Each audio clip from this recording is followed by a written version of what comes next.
In a village cradled by rolling hills and vast fields of wildflowers, life moved at a steady, gentle pace.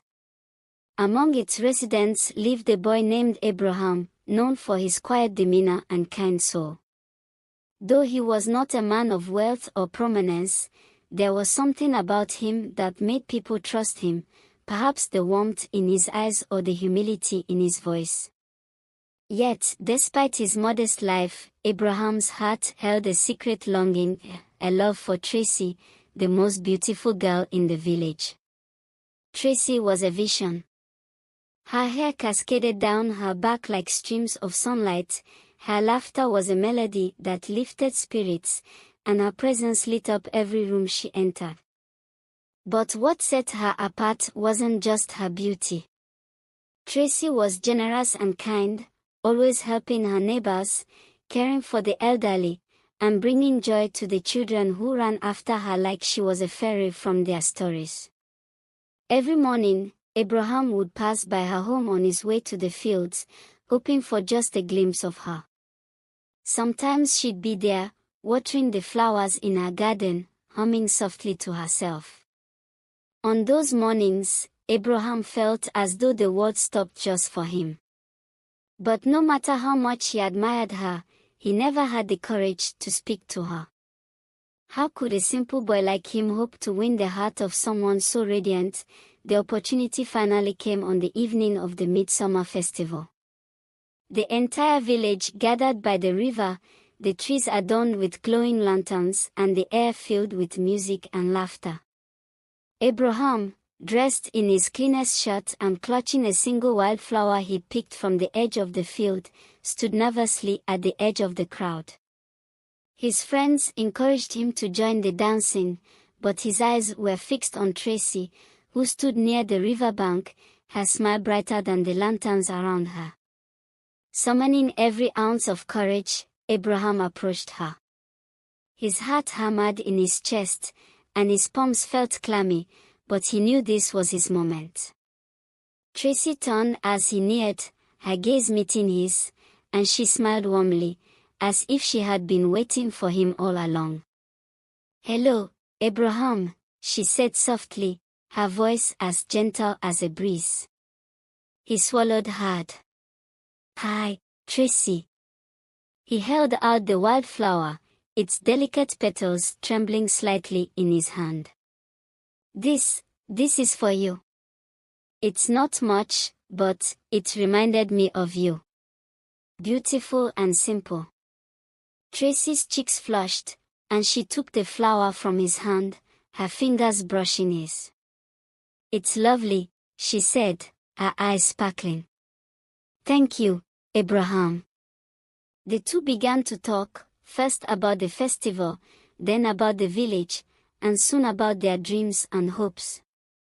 Tracy shared her love for the beauty of the world, how she wanted to see the mountains beyond the hills and the ocean she'd only heard about in stories. Abraham, though he had never dared to dream so big, told her of his love for the village and his hope to build a better life for himself and those he cared for. As the night deepened, Tracy and Abraham found themselves walking away from the crowd, along the quiet riverbank. The moonlight shimmered on the water, and the soft chirping of crickets filled the air. Tracy turned to him and smiled. "You know, Abraham, no one's ever given me a gift as thoughtful as this flower. You've always been so kind, and I see now just how special you are." Abraham felt his heart swell. "I've admired you from afar for so long, Tracy. But I never thought you'd notice someone like me." Tracy stopped walking and turned to face him, her expression gentle. "You see yourself as simple, but I see so much more. You have a good heart, Abraham, and that's what matters most to me." In that moment, under the starlit sky, Abraham felt something he'd never known before, a sense of belonging, as though he and Tracy were two pieces of the same puzzle finally fitting together. They spent the rest of the night talking, laughing, and dreaming, their bond growing stronger with every passing moment. From that evening on, Abraham and Tracy were inseparable. Together, they worked to make their dreams a reality. Tracy encouraged Abraham to believe in himself, and Abraham showed Tracy the beauty in life's simple joys. Their love became the heart of the village, a story told by the elders to the children, a reminder that true beauty lies not in appearances but in the connection between two souls. Years later, as they sat together on the same riverbank where their love had begun, their children playing nearby, Tracy turned to Abraham and smiled. "I'll always treasure that wildflower," she said, "because it wasn't just a gift, it was the start of everything." And Abraham, his hand entwined with hers, knew he had been right all along. Tracy wasn't just the most beautiful girl in the village, she was his entire world. Years passed, and Abraham and Tracy's love grew deeper with each season. They built a life full of laughter, shared dreams, and quiet moments that only strengthened their bond. But as time wore on, life's inevitabilities began to show. Abraham grew frail, his once strong frame weakening under the weight of an illness no healer could cure. Tracy stayed by his side, her love unwavering. She held his hand every day, speaking softly to him, reminding him of the memories they had created together, the nights by the river, the wildflowers he'd picked for her, the dreams they had shared. Abraham, despite the pain, always managed a smile when he looked at her. One quiet evening, as the sun dipped below the horizon, painting the sky in hues of orange and gold, Abraham took his last breath. His hand, still clasped in Tracy's, went still, and a serene expression graced his face. He was gone, and with him, it felt as though a part of Tracy's soul had been taken too. The village mourned the loss of Abraham, a man whose kindness had touched everyone's heart. Tracy, though surrounded by people who loved her, felt a loneliness she had never known. The days stretched into weeks, and the weeks into months, but the ache in her heart remained. One evening, as the village prepared for the annual festival, Tracy felt a pull to the riverbank where her story with Abraham had begun. She hadn't been there since his passing, unable to face the memories that lingered like ghosts in the air. But something inside her told her it was time.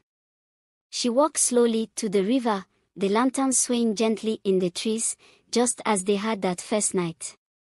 The water glistened under the moonlight, and the soft hum of the festival in the distance faded as she approached. She stood at the edge, staring into the rippling surface, her heart heavy yet hopeful. As she gazed into the water, something stirred. The reflection of the moon shifted, and she saw a figure, a familiar silhouette. Her breath caught as she recognized him. It was Abraham. His face, etched with the same gentle smile she had fallen in love with, looked back at her from the water.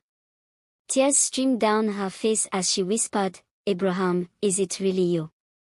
Though he didn't speak, his eyes seemed to say everything she needed to hear.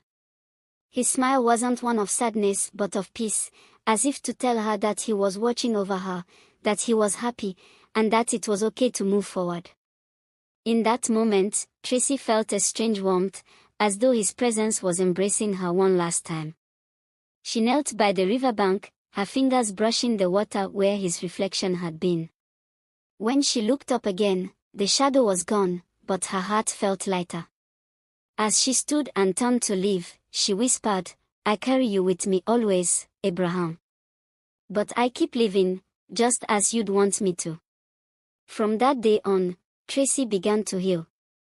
Though the ache of losing Abraham never completely faded, she found solace in the love they had shared and the memories they had created.